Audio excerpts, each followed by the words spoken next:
UPSC exam clear करने से पहले I was a body builder, I was a competitive body builder और I had won the mister Delhi body building championship. मैं Asian bronze medal जीता India के लिए power lifting में, और मेरा स्पोर्ट्स का एक करियर बहुत अच्छा चल रहा था और मेरे ड्रीम्स थे कि मुझे वर्ल्ड चैम्पियन बनना है। And I was very serious and very focused and very passionate about this. जब उस टाइम पे सब लोग आईआईटी आईआईएम्स में जा रहे थे और लोग ग्रेजुएशन कर रहे थे और उन चीज़ों पे फोकस कर रहे थे, अपना करियर बना रहे थे, तो मैं अपना करियर स्पोर्ट्स में बना रहा था और वो बहुत अच्छी एक जर्नी चल रही थी which was very fulfilling, very satisfying, I was very happy with it. पर लाइफ में कुछ पिवटल मोमेंट्स होते हैं, there are some events in life which change the whole direction of the future course of your life। ऐसा एक pivotal moment मेरे साथ हुआ जब एक रग्बी के मैच में मुझे एक इंजरी हुई। I was selected for rugby team and I was supposed to represent, and there was this practice match. In that practice match something happened and I was seriously injured and एक internal injury हुई मुझे। My cheekbone was broken and it was shattered completely. So I was taken to the operation theatre and the doctors had to stitch it up and अंदर से उनको काफ़ी मेहनत करके उसको वुंड को सील करना पड़ा। तो जब उस इंजरी से मुझे डिस्चार्ज करा गया तो मुझे डॉक्टर ने क्लियर इंस्ट्रक्शन दिए कि आपको 3 हफ्ते तक सीधा खड़ा नहीं होना है। I was told not to stand up at all because if I stood up vertically then the wound would open and I would start to bleed again. तो उन 3 हफ्ते तक अपनी बैक पे लेटे लेटे सोचते सोचते समझते समझते मैं कुछ इनसाइट्स पे आया, क्योंकि उस टाइम पे जो एक ड्रीम था मेरा, जो मेरा एक पैशन था, वो ख़त्म हो गया था। मुझे पता था कि स्पोर्ट्स नहीं है मेरी लाइफ में करियर ऑप्शन, और वो रियलाइज़ करा मैंने। और अपने आप से एक क्वेश्चन पूछते पूछते इसी कंक्लूजन पे मैं पहुंचा, इसी इनसाइट पे मैं पहुंचा कि अगर मेहनत करके और सेक्रीफाइस करके अपनी बॉडी को चेंज किया जा सकता है, जो कि इतने आराम से चेंज नहीं होती है। It is very very difficult to change the physical body, very hard. You must have experienced it. If you try to lose weight और if you try to do any physical transformation, you know that it is exceedingly hard. अगर उस level की transformation physical body के साथ की जा सकती है तो माइंड के साथ क्यों नहीं की जा सकती? मुझे क्लियर था कि ये हो सकता है, बट मेरे रिपोर्ट कार्ड्स, मेरी एकेडमिक परफॉर्मेंस, मेरा स्कूल का एक्सपीरियंस, मेरे कॉलेज का एक्सपीरियंस और मेरा सारा का सारा ट्रैक रिकॉर्ड यही कहता था कि मैं एकेडमिकली सक्सेसफुल नहीं हो सकता।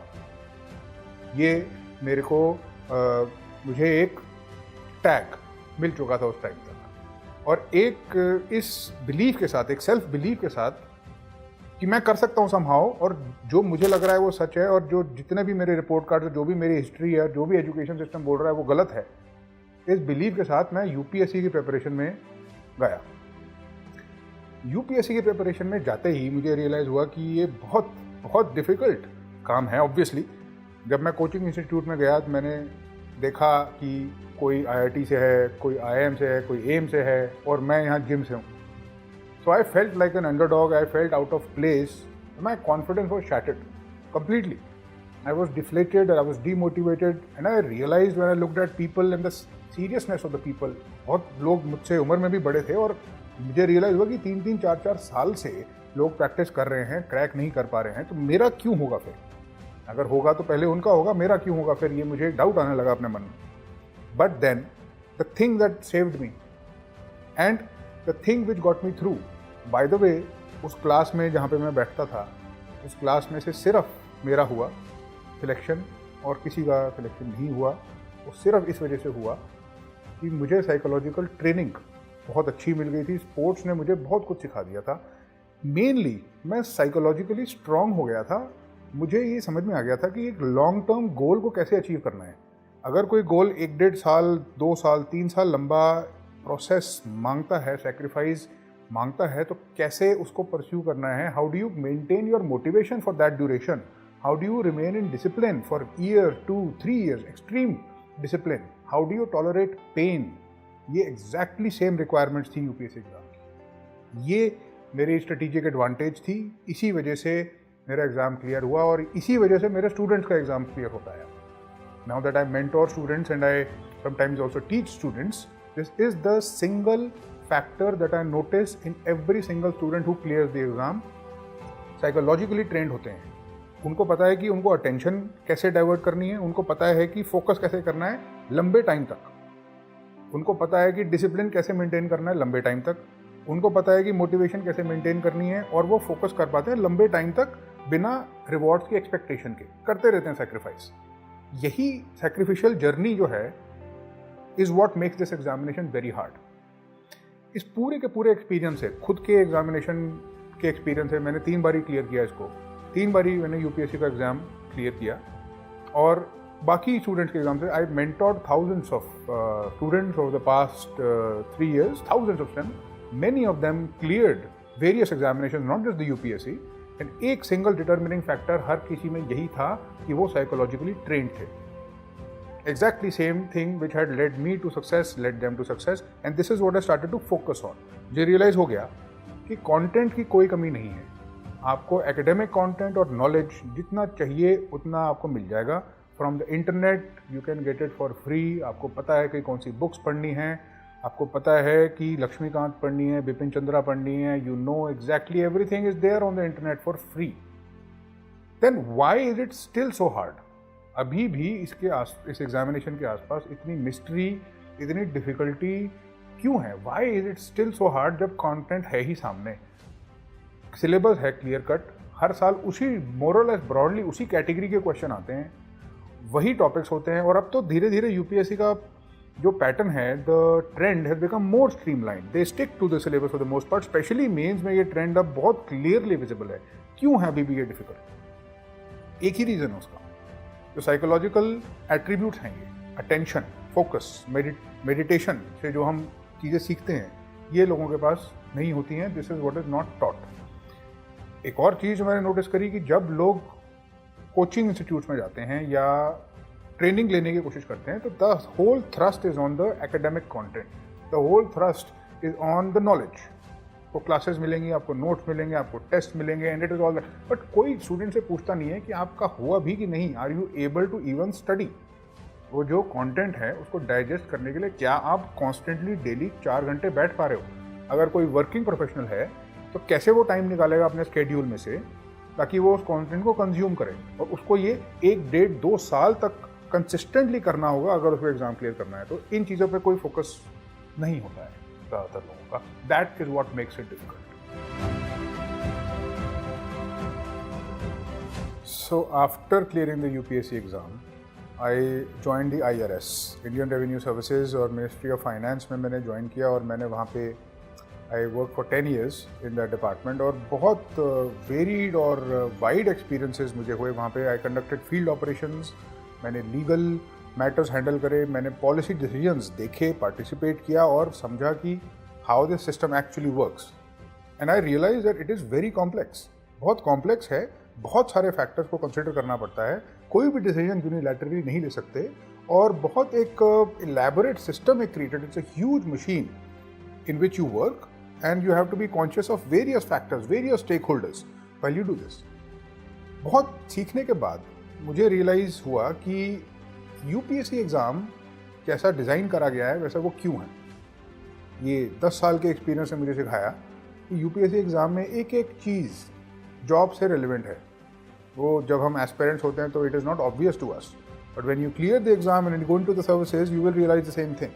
आप रियलाइज़ करोगे कि जो डिफरेंट मोड्स हैं क्वेश्चन पूछने के, मेंस में जब से वो क्वेश्चंस पूछे जाते हैं 100, 150, 200 वर्ड्स के, वो क्यों पूछे जाते हैं? Because they force you to summarise something in a short amount of words. That is exactly what you do in file notings. जब आप डिसीजन लेते हैं किसी इंपॉर्टेंट एस्पेक्ट पे, फाइल पे डिसीजन लिया जाता है, आप अपना नोट लिखते हैं which is basically your thoughts about what should be the situation, what it is, what the situation is, and what should be done is what you do with intelligent decision making. That is how you make the life of everybody easy, to be able to summarize something so complex in simple words. And that is what they want us to do in the examination. They want to see agar ye ho pa raha hai ya nahi ho pa raha hai. This and various other insights about the UPSC exam became clear to me. एक और example इसका है कि recent edition of the ethics paper, not so recent anymore, but still it gives us a hint about what the UPSC really wants now. They want people जो more or less इस job के लिए already geared है और mentally prepared है, जो इसके mindset से already aligned है. Training aside, they are testing for this before people become bureaucrats or administrators. And you can notice this trend especially in the ethical dilemmas that they ask. Ethical case studies में आप देखेंगे कि questions invariably इस चीज़ पे होते हैं कि अगर एक सिविल सर्वेंट एक पर्टिकुलर पोजीशन में हो, एक सिचुएशन में हो, तो कैसे उसको बिहेव करना चाहिए, what exactly is the best course of action. If they ask this question directly, and that is a very important insight. This insight I have been sharing with my students. Over the past 2 years, I have been sharing various experiences with my students, not only in ethics, but exactly what happens in general studies in various aspects of administration, in economy, and I have come to realize that this is another missing aspect of the UPSC examination. एक तो content है ही, जो knowledge है, जो basic history, geography, economy, polity हम लोग सब पढ़ते हैं, but you know and I know very well it is not enough. Exam में एक एक्स्ट्रा फैक्टर है, एक एक्स्ट्रा रिक्वायरमेंट है, एक अलग लेवल है. वो एग्जैक्टली क्या है वो लेवल, what exactly is that level? Difficulty तो नहीं है वो. It is not technical complexity that they are asking. It is not formulas, it is not calculation, it is not some analysis that is being asked of decomposition of atoms or something. They are asking what is the point of view of the government on that particular issue. How will this particular issue, whatever that might be, whether it is climate change or whether it is international relations, India को कैसे benefit करेगा? You should be able to think like an administrator. You have to be able to think like a leader. That is a critically important and missing aspect in the whole coaching arena and what is taught in the market. That is a missing link. I think that is what makes life very difficult, क्योंकि ये चीज़ बताने के लिए कोई है नहीं. दूसरा जो सबसे इम्पोर्टेंट एस्पेक्ट है वो ये है कि जितना भी कंटेंट है, जितनी भी नॉलेज है, उसको डाइजेस्ट करने के लिए क्या कोई अकाउंटेबिलिटी पार्टनर है, क्या कोई पूछ रहा है स्टूडेंट से कि आपको जो वीडियोस मिल रहे हैं, जो आपको लेक्चर्स, कंटेंट, नोट्स मिल रहे हैं, वो डाइजेस्ट कर रहे हैं, क्या वो कंज्यूम हो रहे हैं, क्या आप डेली उसको कंज्यूम कर रहे हो? Are you actually making progress from week to week, day to day? कि बीच में 10-10, 15-15 दिन ऐसे होते हैं जब आप प्रोग्रेस नहीं कर पाते, वो कोई पूछता नहीं है. The whole problem, I think, which I have felt myself, experienced it, is that you may join a coaching institute and they will give you top-notch content, बहुत अच्छा content, बहुत top अच्छे educators से आपको lectures और knowledge मिल जाएगी, but कोई ये नहीं पूछता है कि वो knowledge consume करी या नहीं करी. और नहीं करी तो प्रॉब्लम क्या है? अब जैसे ही आप ये क्वेश्चन पूछना स्टार्ट करते हैं, you entered the realm of psychology. Motivation, determination, will power, attention, focus, ये सब साइकोलॉजिकल एट्रीब्यूट है. जैसे कि मैंने कहा, इनको ट्रेन करना ज़रूरी होता है. कुछ लोगों के पास मोटिवेशन होती है, कुछ लोगों के पास अटेंशन नहीं होती, तो you feel anxious. Many of my students have this. They have the motivation, उनके मन में एक डिज़ायर है उस एग्ज़ाम को क्लियर करने की, और वो मेहनत करने के लिए तैयार है, पर उनको नहीं पता है कि फोकस कैसे करना है 3 घंटे, क्योंकि किसी ने सिखाया ही नहीं कभी ज़रूरत पड़ी भी नहीं, पर एकदम से उसकी ज़रूरत पड़ती है.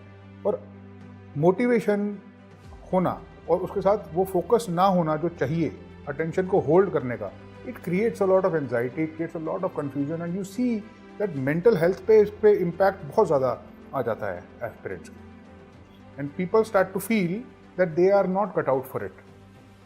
They still feel deflated, and every time I hear this, I am reminded of my time in that coaching institute when I felt like a nobody and I felt stupid.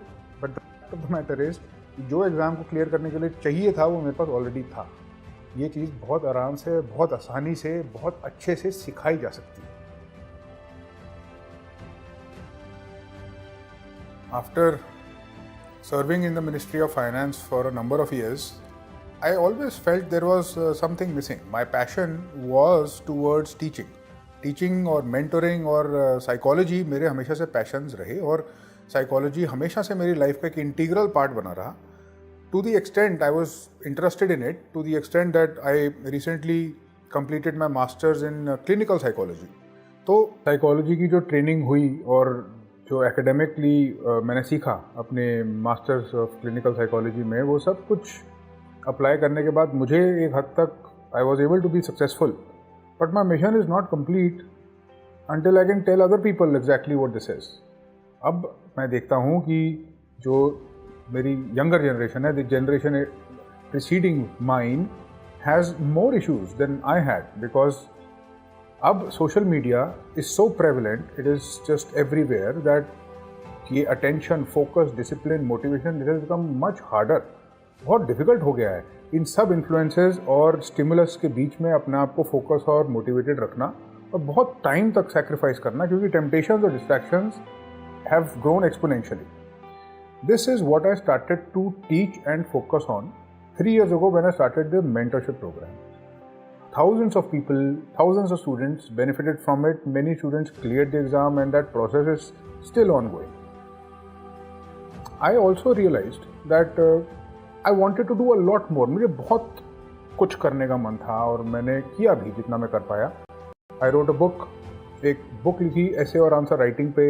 I created a blog, I created forums, I have a community, I created some very unique tools for UPSC preparation, and I also taught. And I love doing this. I love sharing this knowledge, and I was very, very passionate about it, to the point that over the past 3 years, I had to undergo a lot of stress, of course. And if you see my videos of 2 years before, you will notice that I actually gained 15 or 20 kilos of weight.